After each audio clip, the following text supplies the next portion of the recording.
डोंबिवली महानगरपालिकेच्या प्रभाग क्रमांक 22 मधून योगेंद्र यशवंत भोईर हे निवडणुकीच्या रिंगणात उतरले आहेत. आपण त्यांच्याबाबतच त्यांच्याच तोंडून ऐकूयात. नमस्कार योगेंद्र भोईर साहेब. नमस्कार सर्वांना. जय महाराष्ट्र. मी योगेंद्र यशवंत भोईर.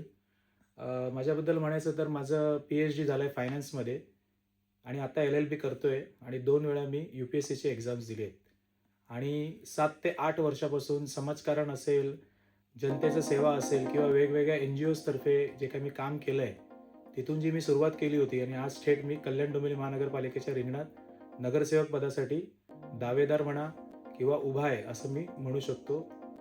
आज तुमच्यासमोर बसलो आहे. बरं, प्रभाग क्रमांक 22 मधून तुम्ही शिवसेना उबाठा गटातर्फे तसेच मनसेच्या युतीतर्फे निवडणूक लढवित आहात. प्रभाग क्रमांक 22 हा तुम्हाला कसा वाटतो? पाहिजे तेवढा आणि हवा तसा विकास झाला आहे का असं तुम्हाला वाटतं काय? बघा, प्रभाग क्रमांक 22 म्हणजेच आता देवीचा पाडा असेल, महाराष्ट्र नगर असेल, राजू नगर असेल आणि गरीबाचा वाडा.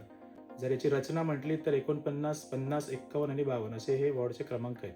4 वॉर्ड मिळून आता हा 22 नंबर पॅनल झालेला आहे आणि याची जनसंख्या जर बघितली तर दप्तरी म्हणजे महसूल दप्तरी असेल किंवा कल्याण डोंबिवली महानगरपालिकेच्या दप्तरी याची 53,000च्या आसपास याची महसूल जी काही एंट्री आहे किंवा जनसंख्येची एंट्री आहे.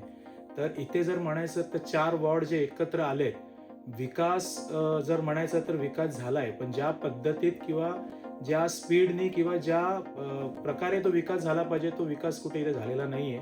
मी असं म्हणणार नाही की झालेलाच नाहीये, झाला आहे पण त्या प्रमाणात झाला नाहीये. कारण की 10 वर्ष अगोदर निवडणूक झाली होती नगरसेवकाची. 10 वर्षाचा कालावधी हा खूप कालावधी असतो. कुठल्याही प्रकारचं कुठलं काम जर आपण हाती घेतो किंवा कुठलं धोरण जर आपण हाती घेतो किंवा ठरवलंच की हे काम करायचंच आहे, तर 10 वर्ष इट्स इनफ टाइम की आपण काहीतरी चेंज करू शकतो किंवा काहीतरी 100% म्हणजे डेव्हलपमेंट करू शकतो. पण तितक्या प्रमाणात डेव्हलपमेंट झालेली नाहीये. जितके हे आता जे काही पेपर्सवरती किंवा डिक्लेरेशनवरती येतोय की इतक्या निधी वगैरे असेल किंवा इतक्या स्केलवरती निधी झालेला आहे, पण तो फक्त पेपरवरती आहे.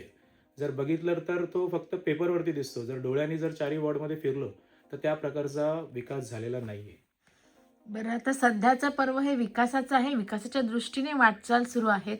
प्रभागाचा विकास झाला की आपोआपच शहराचा देखील विकास होतो. तर त्या दृष्टीने आपल्या प्रभागाचा जास्तीत जास्त विकास होण्यासाठी कशा पद्धतीने काम करता येऊ शकतं? बघा, माझं जे काही मी या रिंगणात उतरलोय, माझं डिक्लेरेशनच हे आहे की विकासाचं नवं नाव. म्हणजे मी जी सुरुवात केली आहे हं, आणि एक हं. दुसरं जर डिक्लेरेशन मी असं म्हटलंय की सत्तेसाठी नाही सत्यासाठी आलोय. तर हे जे काही लाईन्स मी दिलेत ना, हे फक्त काही फिल्मी लाईन्स नाहीये. मी माझ्या प्रभागामध्ये फिरलोय, 4ही वॉर्ड असतील. खूप याच्यावरती मी खगोल अभ्यास केलाय आणि असा एक अंदाज बांधलाय की जर इथे खरोखरमध्ये विकास करायचा आहे ना, तर पहिला लोकांना त्यांच्या मानसिकतेचा विचार करावा लागेल. सहनशक्तीचा विचार करायला लागेल की आपण सहनच का करतोय? आपण ज्या गरजासाठी आपण पैसे भरतोय किंवा कर भरतोय, ते गरजा आपल्यापर्यंत चांगल्या क्वालिटीमध्ये किंवा त्या पद्धतीने पोहोचत नाहीयेत. गरजा म्हणजे मूलभूत गरजांबद्दल मी बोलतोय. रस्ते असतील, सांडपाणी व्यवस्थापन असेल, पाणी पुरवठा असेल, चांगले बाग, उद्यानं असतील आणि महावितरण असेल आणि सगळ्यात जर जास्त 2 समस्या जर या विभागामध्ये आहेत ना, तर एक ते सांडपाणी व्यवस्थापन आणि पाणी पुरवठा. हे 2 समस्या कमीत कमी मी बघतोय 7 ते 8 वर्षापासून आहेत आणि हे अजून पण त्याच लेव्हलला त्या समस्या आहेत. म्हणजे मीही प्रयत्न केला सोडवायचा, पण ती माझ्याकडनं अजून पण सुटलेल्या नाहीयेत. मी पण प्रयत्नच करतोय.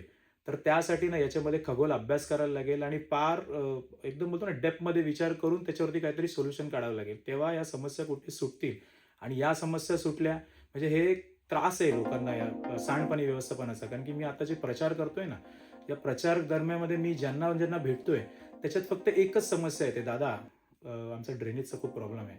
दादा, ड्रेनेजच्या प्रॉब्लेमच्यामुळे ना आमचा असा-असा त्रास आहे.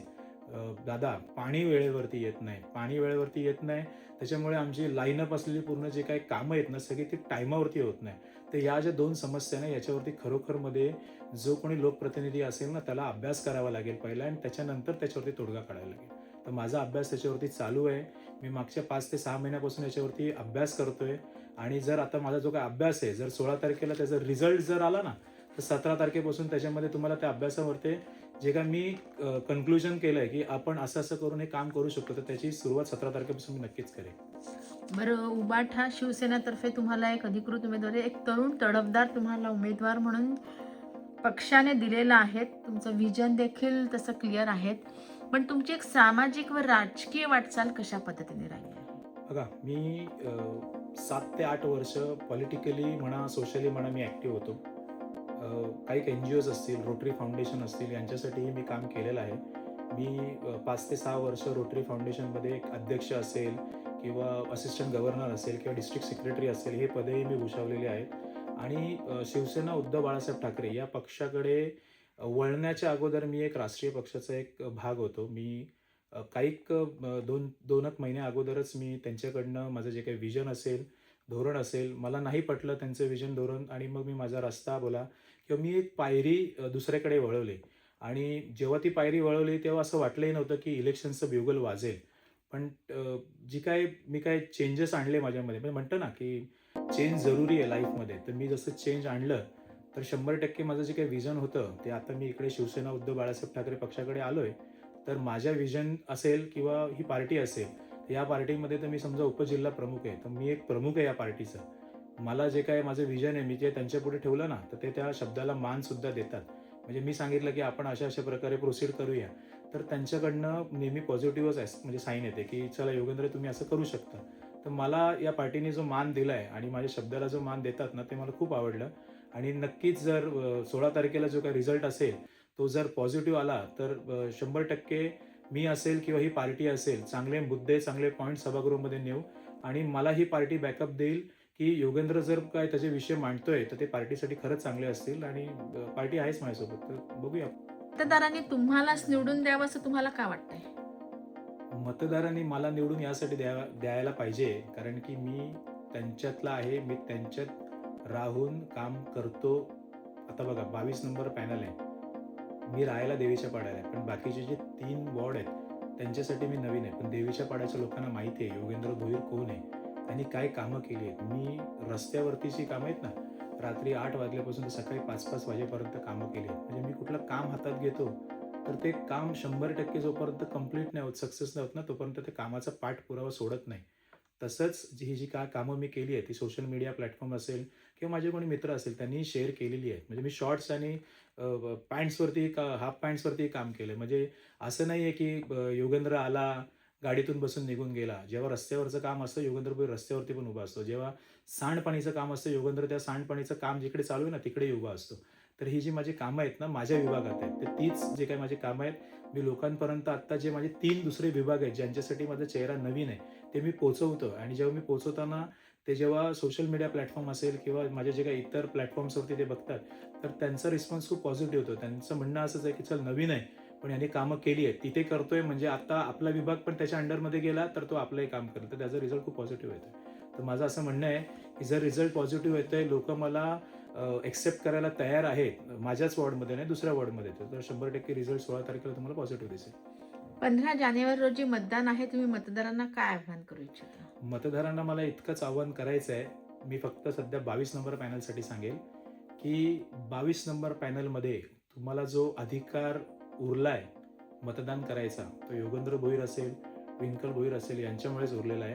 आम्ही कुठल्याही प्रकारचा मनामध्ये दडपण असेल, निडर राहिलो किंवा कुठल्याही प्रकारचं शंका कुशंका केली नाही, तुमच्यासाठी ठाम राहिलो, म्हणून लोकशाही आज 22 नंबर पॅनलमध्ये जिवंत आहे. नाहीतर तुम्हाला जर आम्ही बॅकआउट केलं असतं ना, तर तुम्हाला 15 तारखेला मतदान करण्याचा हक्कच नसता राहिला.